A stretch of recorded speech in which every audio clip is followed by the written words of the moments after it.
So student, let's see our fifth problem. आता बघा काय दिलेलं आहे यामध्ये. Find K if x equal to 3 is a root of equation kx square minus 10x plus 3 equal to 0.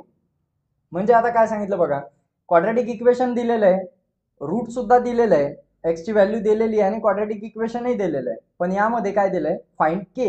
म्हणजे इथे बघा के दिसत आहे तुम्हाला, या के ची व्हॅल्यू काढायची. या के च्या जागेवर कोणता रिअल नंबर असणार आहे तो शोधायचा आहे.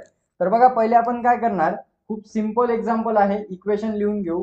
के x square minus 10x plus 3 equal to 0.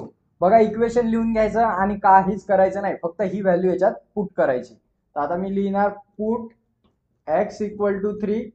आता या इक्वेशन मध्ये x च्या जागेवर ठेवतो. बघा काय बनते, k इंटू 3 चा square minus 10 into 3 plus 3 is equal to 0.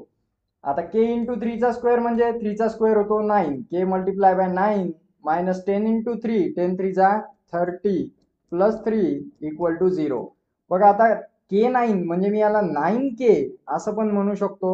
आणि मायनस 30 प्लस 3 म्हणजे 30 तून 3 गेले किती राहिले, 27, मायनस 27 इज इक्वल टू 0. आता 9k is equal to minus 27 इकडे गेले की plus 27. k is equal to, आपल्याला k ची व्हॅल्यू काढायची आहे 9 मल्टिप्लाय मध्ये, इकडे गेल्यावर डिवाइड मध्ये. So 27 divide by 9. So k is equal to किती झालं, 9 1 जा 9, 9 3 जा 27. So k is equal to 3 झालं आपलं इक्वेशन. अशा पद्धतीने आपण इझिली फाइंड आउट करू शकतो k ची व्हॅल्यू. आता असे कितीही प्रॉब्लेम आले आणि म्हटलं तुम्हाला k ची व्हॅल्यू काढा, फक्त ती जी व्हॅल्यू असते व्हेरिएबलची ती इक्वेशन मध्ये पुट करा, k ची व्हॅल्यू इझिली फाइंड आउट करू शकतो. तर अशा पद्धतीने आपल्याला हे सॉल्व्ह करता येईल. आता बघू आपला नेक्स्ट प्रॉब्लेम.